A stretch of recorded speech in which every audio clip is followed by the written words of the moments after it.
Welcome back to another edition of Coach Yak's Film Room as we sit down with the head coach of the UIC Flames, Luke Yaklich.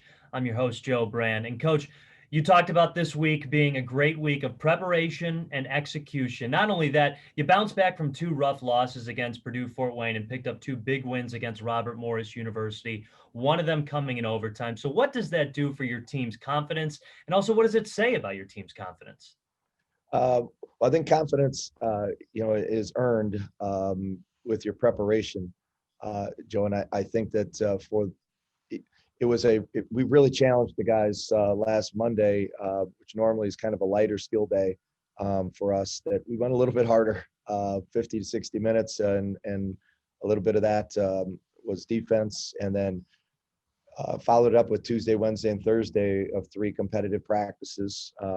Kind of shorten it up a little bit to make sure that you have the legs ready for Friday and Saturday. But we're very, very focused, diligent, and intentional about what we were doing, and then their focus was really good in practice, and it was just good. It was a character check for our team, and I'm really proud of our players and staff because we did a really, really good job of carryover from practice to games. And we did a good job as a coaching staff, I think, of explaining the why in great detail with our players, with each segment of the game plan, offensively and defensively. And I think that, that investment and that carryover was ultimately what propelled us to both the wins. You talked about offense and defense. That's something you really stressed over the weekend was we can't let a lack of offense dictate our defense. That never really showed. And as we get to our film breakdown with you, we're actually going to start with an offensive clip. I love the ball movement here. So tell us why this is all able to work right here. Well, I tell you what, Joe, first of all, when we get a clean rebound, and it doesn't show on this particular clip that the rebound, but when we get a clean rebound and get out, we're really good in transition right now, and that's an element of our game, Joe. As we get back to a full lineup and a full roster and guys playing together, we'll get some more synergy on the court together. So I think the key here as we start this in this particular clip is that we run the floor really hard here, and Rob is drawing in the defense here. So as Rob runs here to the middle, it occupies the eyes of number one here, which is going to end up allowing Maurice to have this open opportunity here for a pass.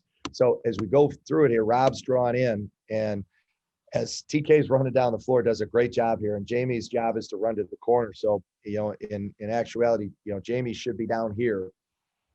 He got the pitch ahead early, and then TK just does a great job of give and go. And Maurice gave TK a give and go again on Friday night for a dunk that occurred right here in the same spot on Friday night. So TK comes in here, and the great thing is here, again, we teach all the time, is land on two, Joe. It's so simple, but TK is balanced right here. And we work on this every single day in practice for 3 to 6 minutes a day. But it's just an on-time, on-target pass, one dribble, land on two. Now, if you notice the pivot, and again, sometimes, Joe, we tell guys like never jump. You should never jump to pass. You never jump then pass, but you can jump to pass. So TK has to jump to pass here in order to complete this pass.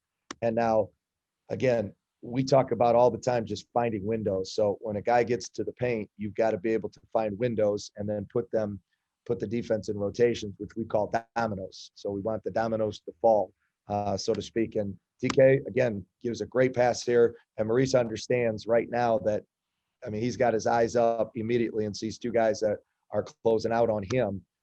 And automatically Diggs just does a great job with his hands, and then he finds another window. So this is window one, and then Diggs is going to find window two here up at the top. And that's a room service pass. Coach Brown always talks about room service passes, where it's got to be right on the numbers, and Diggs is right into it. So now he's drawing two. And now Jamie, again, what he does, and the great thing about this clip is the two guys that started the clip, Joe, end the clip. So it started with TK, a Jamie pass to TK, and now we take it right over here, and Diggs just makes a great one more. We call this an Archie. Okay, just brings it right over the top of his head. That's an Archie pass where we go right over the top like the arch of a doorway, right on time. And then now Jamie's reading this closeout, and he immediately, I mean, this happens so often, Joe, in practice. We're just working on that pass. And look at the room service. It hits TK right in the numbers. And now Rob, as this shot goes up, he's got the weak side rebound. Mike is crashing. And then again, these two guys should be back all the time. And TK, again, we talk about this in film, Joe, just with his follow through. Okay. 4 fingers in the basket, lets it go. His arm drifts a little bit. His body isn't entirely squared up, but a little bit of that is imparted to the defense. And again, bam. And then if you notice, again, Maurice and Jamie are out of the screen doing their job. So this is a really, really good clip. And this goes back to July 20th, Joe, from stuff that we worked on. So these are the the little moments in coaching where you're playing this clip back about as many times as I'm doing it here with you guys. So that's great. And again, the best part about this at the end, it goes in, but you just take a look at Diggs knows that this is a great play. He knows what's happened. You just watch his reaction here. That ball goes in. Like there's his arms are going up and down because he knows how good that was because it's things that we practice. So there's some muscle memory going on there. I just love how everyone is involved and everyone does their job in order for that play to work. So that's a great example of what worked well for the offense over the weekend. Now, it wouldn't be Coach Yak's film room without Coach Yak's defensive mindset. So I know you chose this clip. Why did you choose this next clip, and what do you love about it? First of all, Tavion is engaging the ball here early.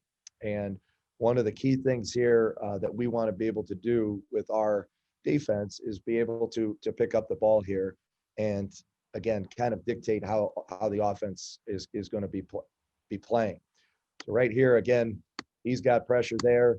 And now Maurice extends this catch all the way out here above the hash.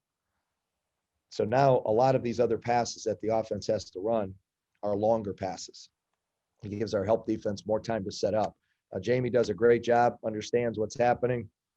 And now Maurice does an incredible job right here of chasing over the top of this flare screen. So we knew, Robert Morris is a really well-coached team, and they run really good offense. And right now, Maurice is going over the top of the screen. Now, Rob, literally, this is like probably the 3rd or 4th practice of the summer. We do a drill called guard 4 screens, Joe. And Rob is supposed to back up exactly like this, put his hands up in the air, exactly like it's taught. Exactly. I mean, to a T. So now Rob closes back out because he knows he could be guarding a shooter. And now Rob, again, he's in a help position. And now TK's starting to guard a shooter. Now he's coming off the screen. And now we told our guys, man, we got to make sure we chase this screen. So this is, again, you talk about the execution and the carryover, Joe, from the scouting report, is we didn't want to let these guys come off if you're ready to shoot. So Rob is in a great help position right here. Mike he is low and long. We always talk about being low, long, and loud on defense, and he's right on the help line where he should. Jamie is guarding a shooter, probably a little closer than he needs to be. But for right now, it's pretty good. And Maurice has good pressure on the ball. And again, you take a look at this. We talk about contesting with every fiber of your being, Joe, and that's just a great contest right here by Rob. Mike Diggins has a great box out. TK and Jamie go back to rebound down, and now we're off to the races. So that's one of the clips, and I've got the second one here. There we go, Joe, that we'll share here and talk about for a little bit as well. And this is a key rule change that about 3 years ago in this clip, maybe 4, you'd never even really teach this. So for the fans and stuff, this is an element that most teams practice daily. So Tavion goes over the top of the screen here because 12 is a solid shooter, and Mike Diggins is checking right here. And all of a sudden they realize that we need to switch. Okay. So Mike takes him and TK takes Mike's guy.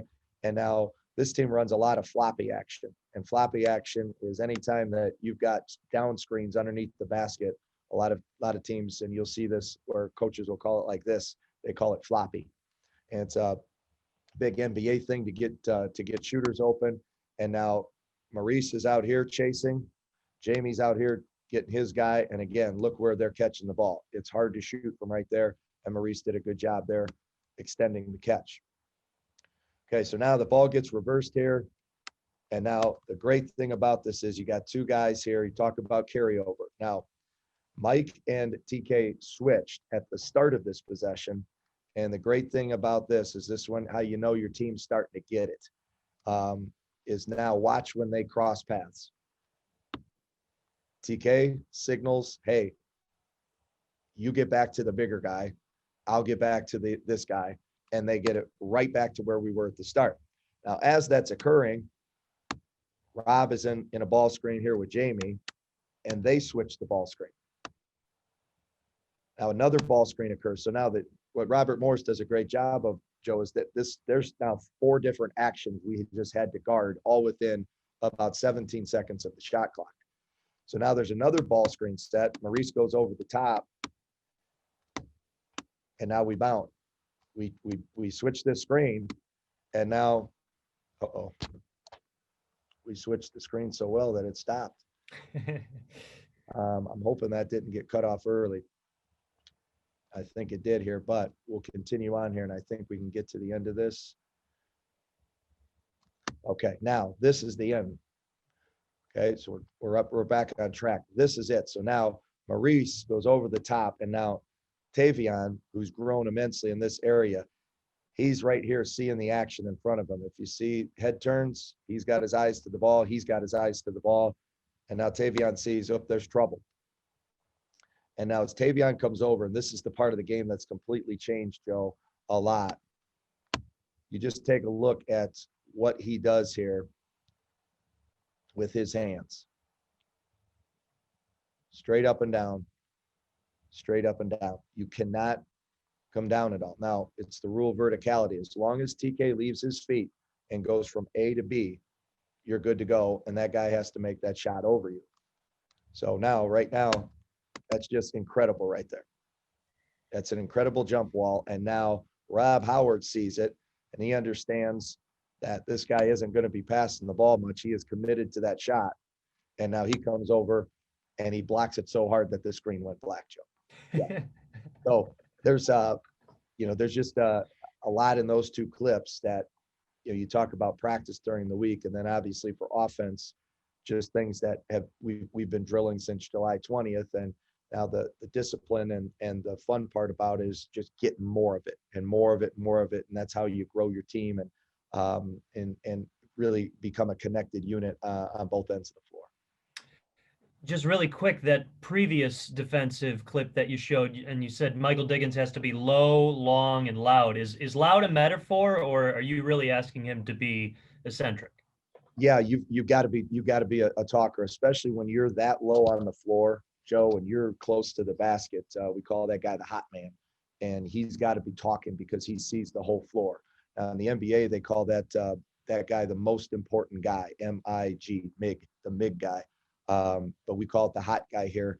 But it's very important. You have to be talking the whole team through it because you see all, in effect, the other 9 players on the floor, and you've got to be a talker. And that's really where Mike Diggins in particular has grown a lot. And you can only talk, on defense if you know what you're supposed to say. And it sounds silly, but you really got to teach that, what to say and when to say it. And then we work on the enunciation of that and getting it loud. All right. I'm definitely going to keep an eye out or rather keep an ear out for Michael Diggins then moving forward. Coach, thanks so much for letting us get into your film room once again. Oh, it's awesome. I love doing this, Joe, and it's fun sharing stuff with the fans and then all the good things that our guys are doing on the court. Absolutely. All right. 2 big wins coming up for Youngstown State. Be sure to tune in for that and more things with Coach Yaklich here on UICFlames.com.